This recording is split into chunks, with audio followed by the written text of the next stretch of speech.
In the dark silence of December 4th, 2025 at 4:15 a.m., north of Mogadishu, the sea that should have been calm exploded into crisis as U.S.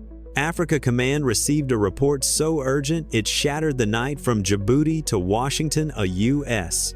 linked merchant tanker with armed security had been stripped clean in just 14 minutes by a pirate faction the world thought was dead. Black Tide hadn't vanished, they had evolved, returning with precision and force no analyst expected. In only 9 days, they stole 1.8 million liters of U.S. grade aviation fuel, 13 containers of classified aircraft components, and over $42 million worth of navigation electronics, funneling everything into a hidden mountain fortress carved nearly 300 meters into the rock of the Ras Hafen Peninsula. Intelligence drones confirmed what officials feared: a fortified underground depot housing more than 140 armed operatives, equipped with old Soviet weapons and enough stolen technology to assemble multiple advanced weapon systems if sold to the wrong buyers. By dawn, the message was clear: this wasn't piracy. It was a national security breach on a scale unseen in decades. And Operation Iron Twilight moved from proposal to necessity. Later that night, at 22:40 p.m., inside Whiteman Air Force Base, urgency rippled through the Pentagon as senior officials absorbed the full intelligence briefing, realizing the global threat now in motion. At 22:41, the president authorized a complete elimination strike. 2 B-2 Spirit stealth bombers, $2. 1 billion machines designed for missions like this were loaded with GBU 57 AB bunker busters, each capable of drilling through 60 meters of hardened earth. Their mission was brutal in precision: fly 11,200 kilometers, stay airborne for 27 hours, and hit a target window no wider than 6 minutes. Anything less meant Black Tide would disappear forever.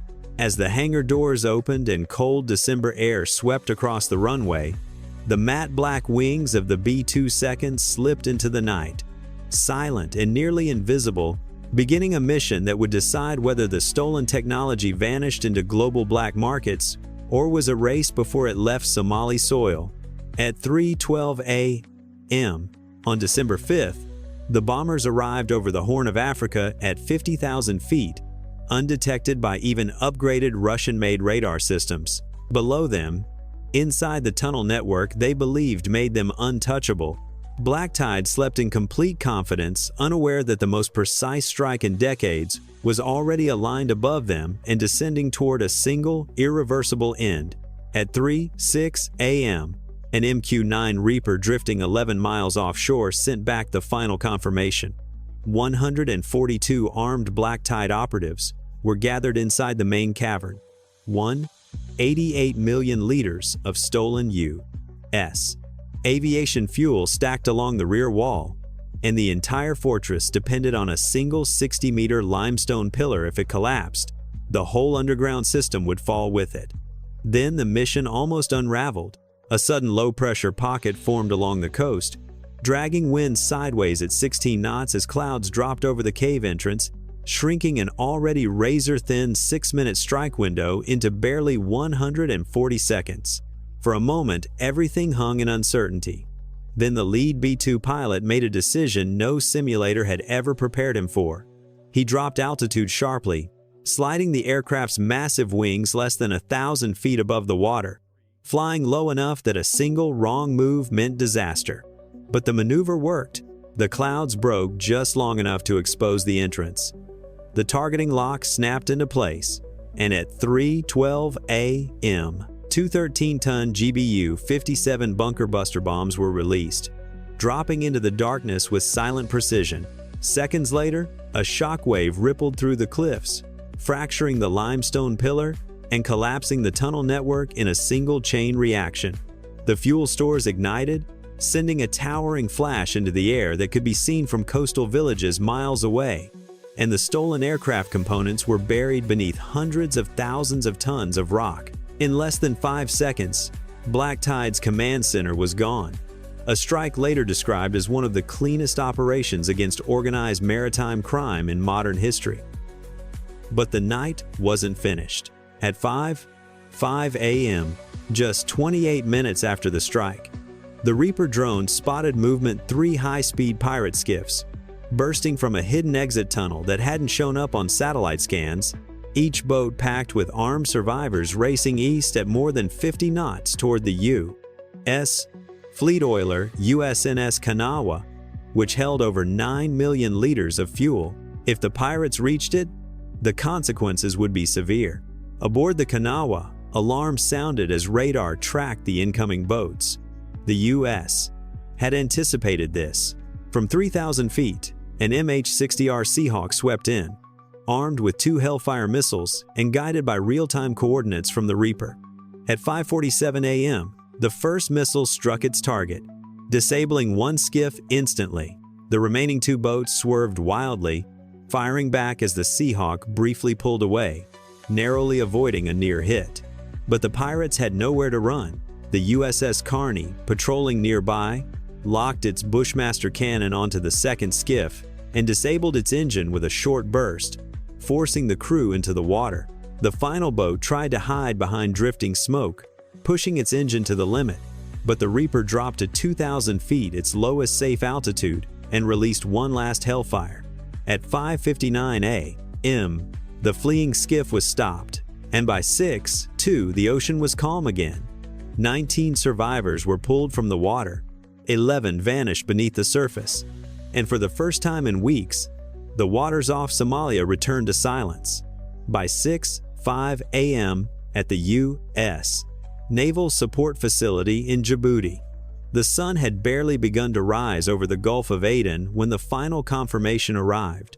Operation Iron Twilight, planned in absolute secrecy, executed across 2 continents, and more than 11,200 kilometers, was officially deemed 98% successful. The Black Tide, once considered the most disciplined pirate syndicate of the decade, had been effectively erased. Their mountain fortress collapsed, their fleet destroyed, and their chain of command dismantled in under 5 hours. But the true weight of the mission came not from what was destroyed, but from what had been prevented. For the first time, U.S. officials disclosed how dangerous the stolen materials truly were.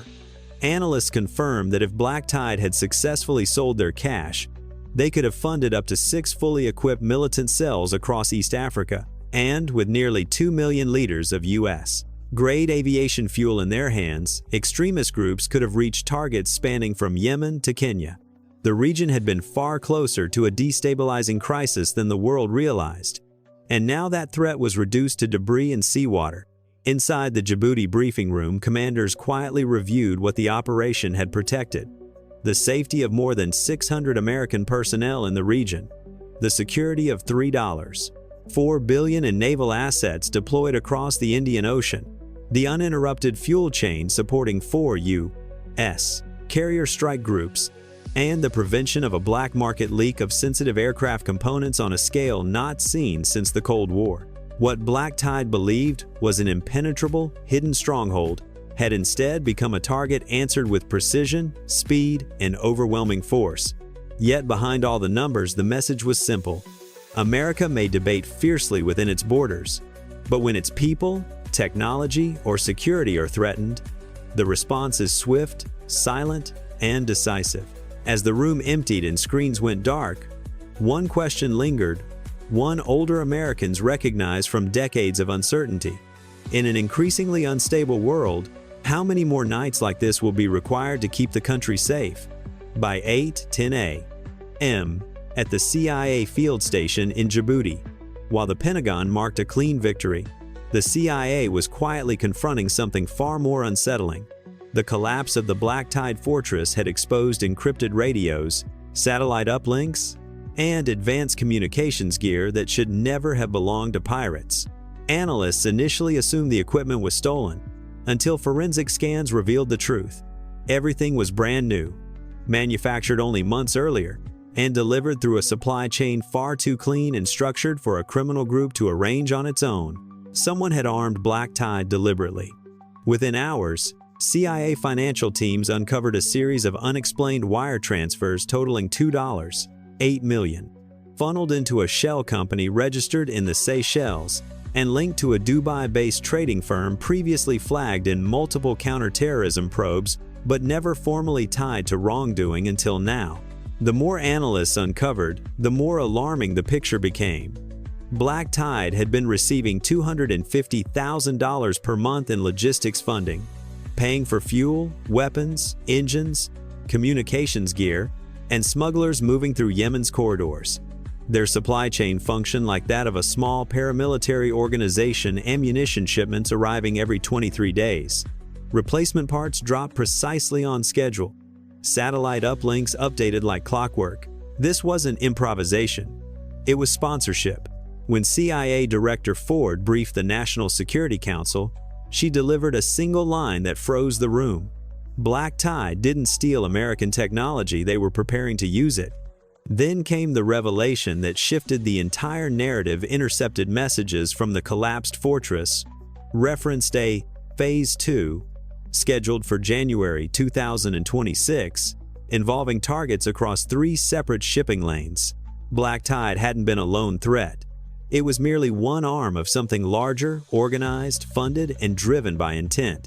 For the first time, Washington understood that America hadn't just dismantled a pirate group, it had stumbled onto the edge of a far wider conflict still unfolding in the shadows. It had stepped on the foot of a giant hiding in the shadows.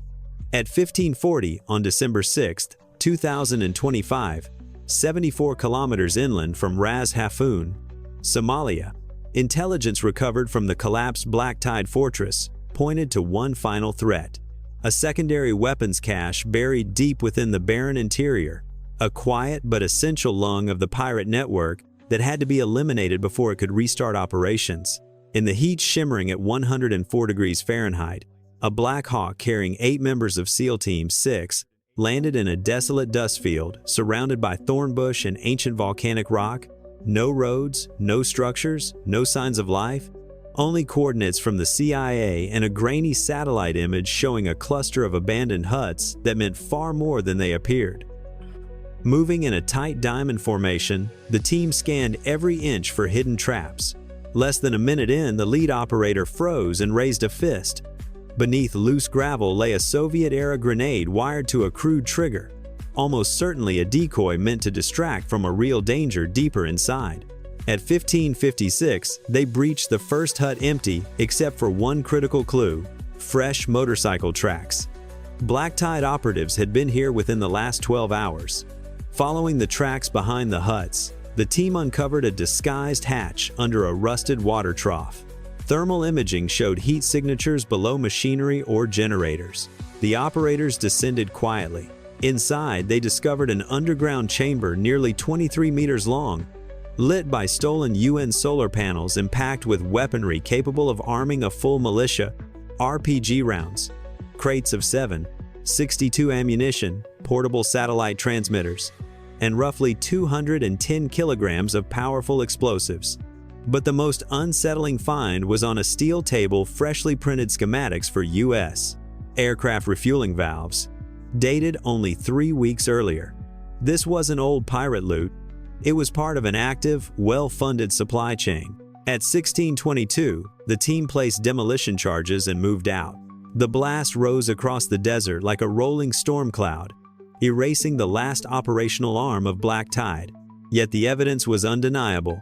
The pirates had never worked alone, and someone far larger was still feeding them.